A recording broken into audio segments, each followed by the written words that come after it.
곡조 있는 찬양, 곡조 있는 기도 감사합니다. 주의 길 예비하라고요? 예, 그렇게 하시자고요. 여기서부터는 설교 시간에 안 들어갑니다. 조금 이따 설교 시작해야지 들어갑니다. 지난주에 너무 길어서 오늘은 좀 짧아볼까 생각 중인데 기대하지는 마십시오. 오늘 오전에 저는 천사를 보고 왔어요. 이제 세상상 꽤 오래된 친구더라고요. 세상에 나온 지 이틀하고 6시간 된 친구를 보고 와갖고 그 지겐의 형주 씨가 아빠가 됐습니다. 가서 보고 왔는데 천사가 따로 없더라고요. 지겐 식구는 한 명이 더 늘었습니다. 그래서 전도하지 못하면 애라도 나라고. 우리도 깐나내기 소리가 들려야 되는데, 그죠? 그리고 봉헌 예배 순서는 원래대로 환원을 하면서 우리가 우리 삶의 중심에, 신앙의 중심에 예배가 있어야 됨, 그리고 예배 속에 거룩함을 찾기 위해서 몇 가지 좀 안 하던 우리가 예식을 좀 하게 됐습니다. 좀 처음에는 지금 우리 순서도 그렇죠. 처음엔 좀 어색하더라도 함께 따라오시면 좋은 봉헌 순서가 될 겁니다. 대신 이렇게 하겠습니다. 재직회 끝나고 나서 기도하면서 어떻게 하면 좋을까? 그래서 꼭 중보 기도가 필요하신 분들은 저기 안내석에다 주일날 들어오시면서 쪽지로 적어주세요. 그리고 하나님 앞에 감사의 예물을 드리면서 이 감사는 나누어야겠다라고 생각 들으시면 그거 역시도 쪽지로 적으셔서 쪽지를 항상 저 뒤에 놔두겠습니다. 거기다 적어주시면 우리 봉헌하신 분들이 갖고 오시면 제가 올라가서 하나님 앞과 여러분 앞에서 같이 기도하도록 하겠습니다. 설교는 지금부터입니다. 창세기 5장에서 있는 이야기부터 시작을 하려고 합니다. 노아라고 하는 사람 아시죠? 우리가 함부로 할 사람은 아닙니다. 나이가 지금부터 따져도 500세, 600세 때 홍수가 일어나서 그로부터 350년을 더 살았다 그러니까 몇 살이죠? 계산이 잘 안 돼요. 수학은 잘하는데 산수를 못해서. 웃지도 않으세요. 다들 인상 쓰고 계셔서 지금 좀 풀어놓고 시작하려고 그랬더니 저는 수학은 못해도 산수는 잘한다고요. 아니, 거꾸로 말했죠. 그래서 노아 나이 500살 때 노아가 세 아들을 얻습니다. 세 아들의 이름은 함, 그리고 셈, 그리고 야벳입니다.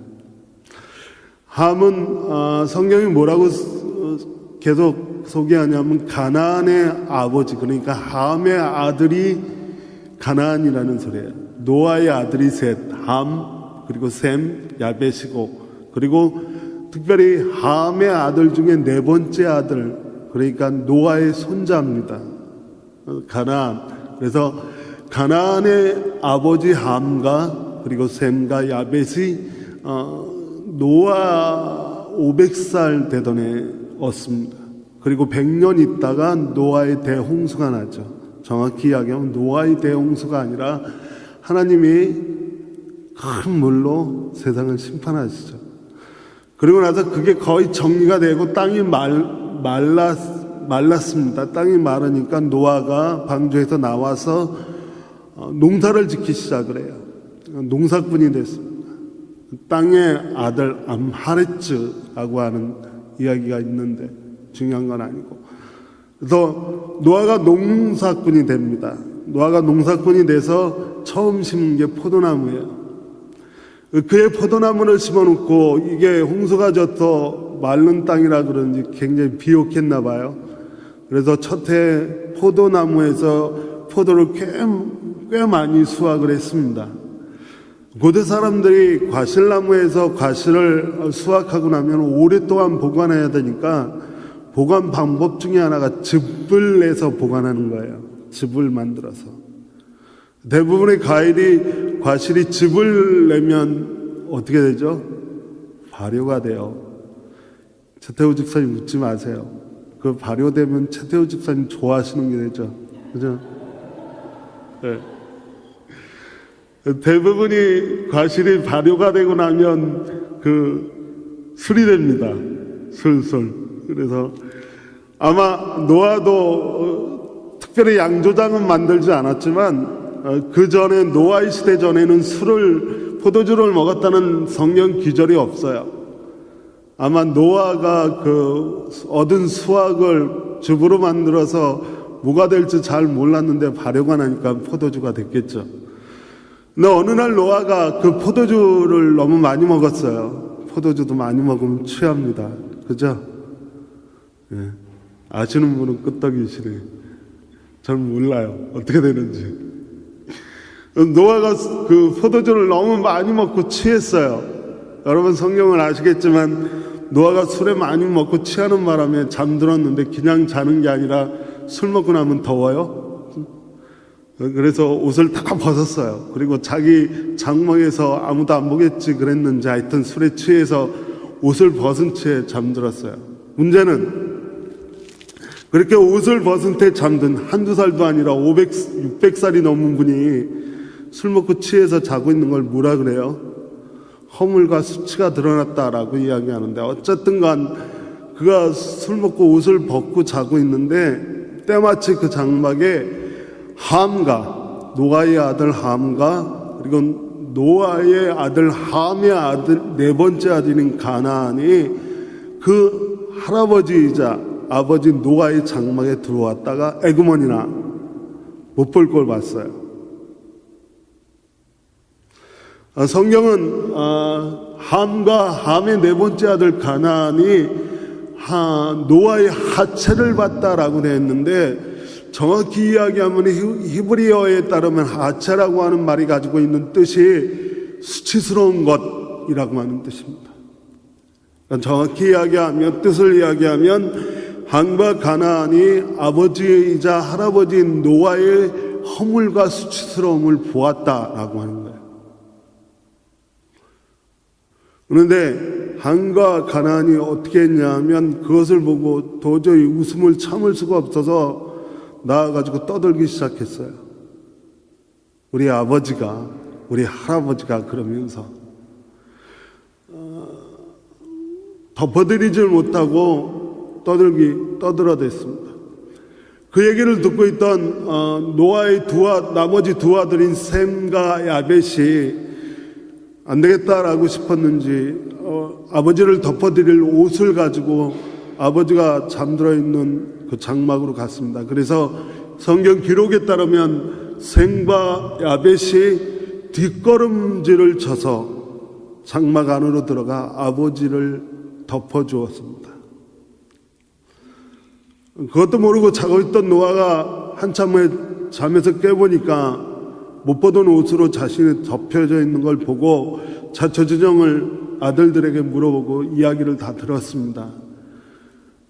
둘째 아들인 함과 그 함의 네 번째 아들인 가나안이 노아의 그 허물과 수치스러움을 있는 대로 떠들고 다녔다라고 하는 얘기도 들었고, 그리고 셈과 야벳이 아버지의 허물과 수치스러움을 보고 그것을 가리우고 덮었다라고 하는 소리도 들었습니다. 성경은 노아가 그 사람들을 저주하고 축복하는 이야기가 납니다. 아들들이지만 노아가 3번을 반복하면서 함의 아들 가나안을 저주합니다. 뭐라고 저주하냐면 너는 너희 형제들의 종이 될 것이다 라고 저주합니다. 그리고 셈과 야벳에 대해서 너희들은 창대하고 복을 받을 것이다 라고 축복합니다. 당시 고대 사람들은 대륙이 딱 3개 있다라고 생각했대요. 아프리카하고 아시아하고 유럽. 함은 아프리카 사람들의 조상입니다. 셈은 아시아 사람의 조상인데 정확히 이야기하면 이스라엘 사람들의 조상입니다. 이스라엘 사람이 아시아 사람이니까요. 그리고 야벳은 유럽 사람들의 조상입니다. 근데 노아의 저주와 축복대로 그대로 됐어요. 아프리카, 팔레스타인, 가나안 사람들은 그 셈의 후손인 이스라엘에게 정복당하고 그리고 야벳의 후손이었던 유럽 사람들에게 점령당하는 두 번씩이나 그 형제들의 사람들에게 의해서 종노릇하게 되는 그 일을 겪죠. 저는 이 말씀을 생각하면서 오늘 본문을 보려고 합니다. 사람은 두 종류가 있는 것 같아요. 한 종류는 누군가의, 정확히 이야기하면 남의 허물과 수치를 보고 그 허물과 수치를 들추어내고 떠들기 좋아하는 사람, 이게 한 종류죠. 반대로 또 한 종류의 사람은 누군가 남의 허물과 수치스러움을 보면 되도록이면 그것을 감추이고 가리우려고 하는 사람이 있습니다. 오늘 서두에 말씀드린 창세기 5장에서 9장, 7장까지 이어지는 이야기에 나오는 노아의 이야기에 비추면 우리 세상을 살고 있는 사람에는 함과 함의 네 번째 아들 가나안 같은 사람이 있는가 하면 반대로 야벳과 셈과 같은 사람이, 셈과 야벳 같은 사람이 있다는 거죠. 살짝 질문을 던지고 말씀을 진행하도록 하겠습니다. 여러분은 함과 함의 아들 가나안 같은 사람입니까? 아니면 셈과 야벳 같은 사람입니까? 역사적인 사건 하나만 더 예를 들어야 여러분이 조금 알아들으실 것 같아서, 미국의 남북전쟁 당시에 남군의 총사령관이었던 로버트 리 장군 아시죠? 남북전쟁은 밀고 당기는 일이 여러 번 있었는데 한 번은 남군이 져서 로버트 리 장군이 패잔병을 이끌고 그 포토백 강이라고 하는 곳까지 도망을 칩니다.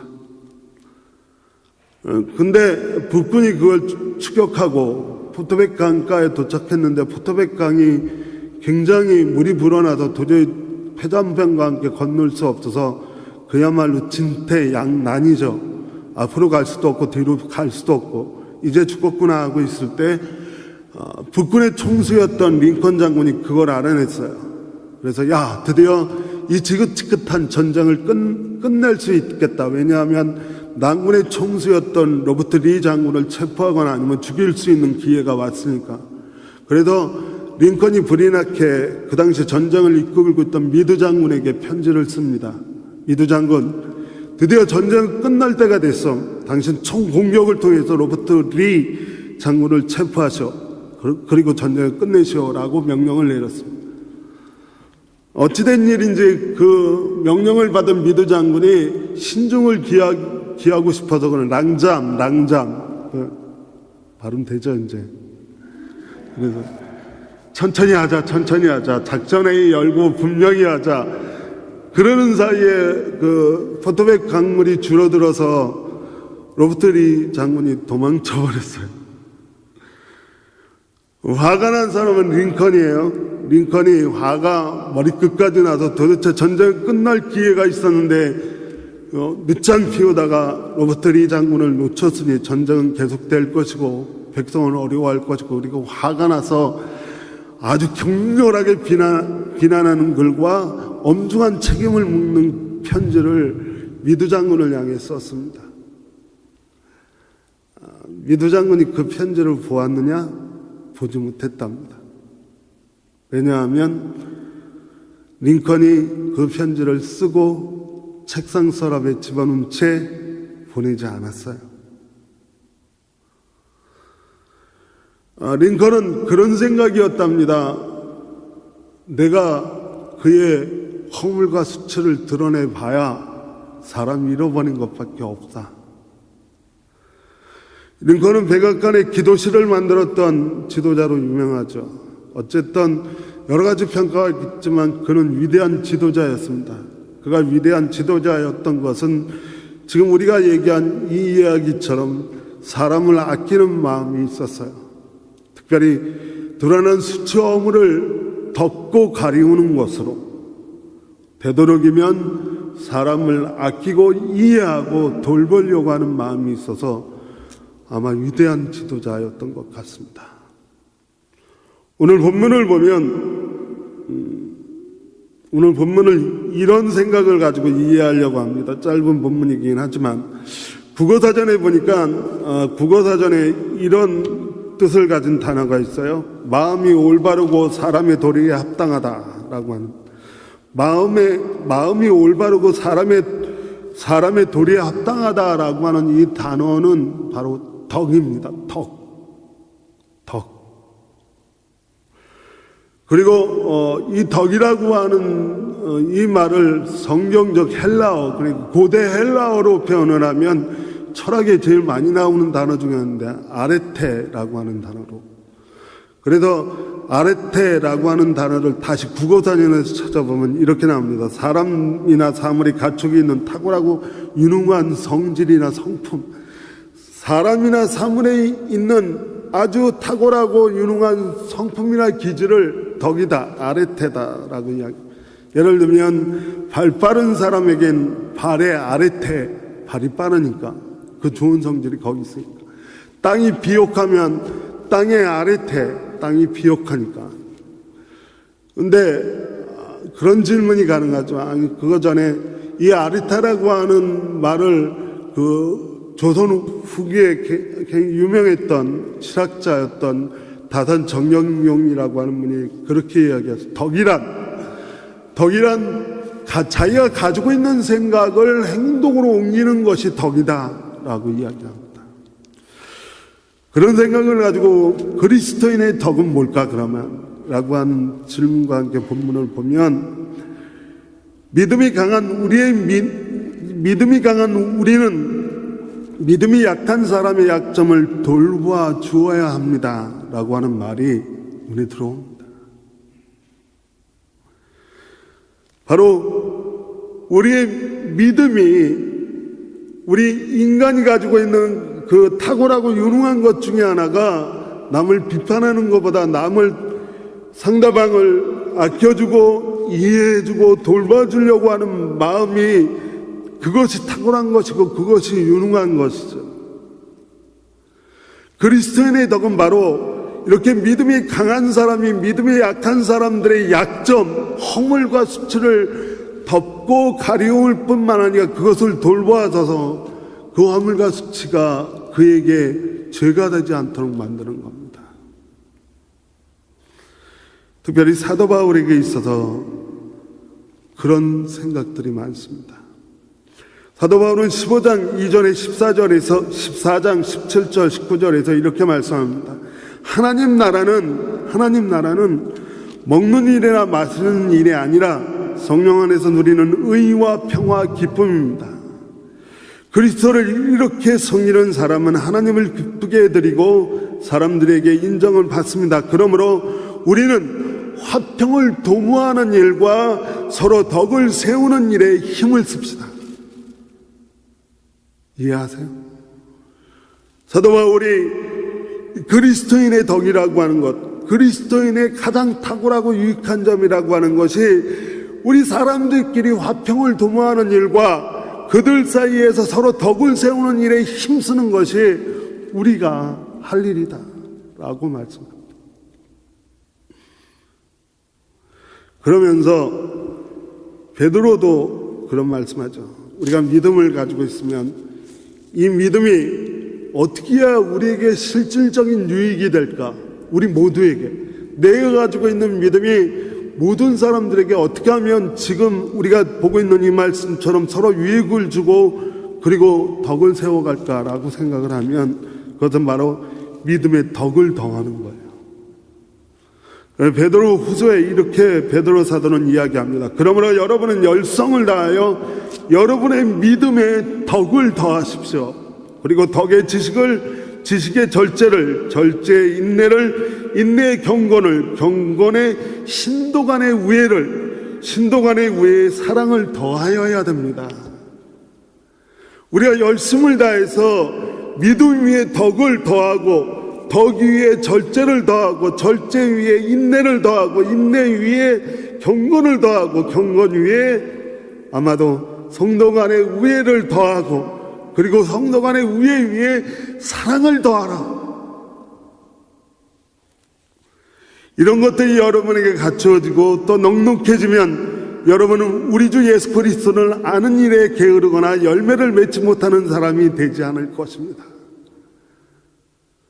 우리 믿음이 열매 맺기 위해서 해야 될 일을 베드로 사도는 이야기합니다. 그것은 바로 우리의 믿음이 아까 정영영이 말한 것처럼 믿음의 덕을 세운다라고 하는 것, 믿음이 생각과 마음에 멈춰 있지 않고 우리의 삶의 행동으로 나올 때 그 가장 탁월한 방법이 우리 안에 혹시라도 수치나 허물이 드러나는 사람을 향해 그 사람들을 이해해주고 아껴주고 사랑해주고, 저는 그런 생각을 합니다. 이 성탄의 계절이라고 하는 게 우리의 마음이 넓어지는 시기잖아요.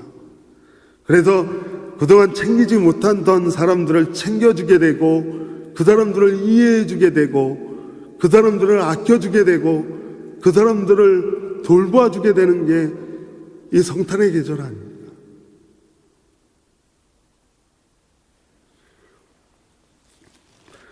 지금 이 세상은 사람이 필요합니다. 특별히 우리 믿음의 세계 안에 사람들이 필요한데, 똑똑한 사람이 필요하냐고요?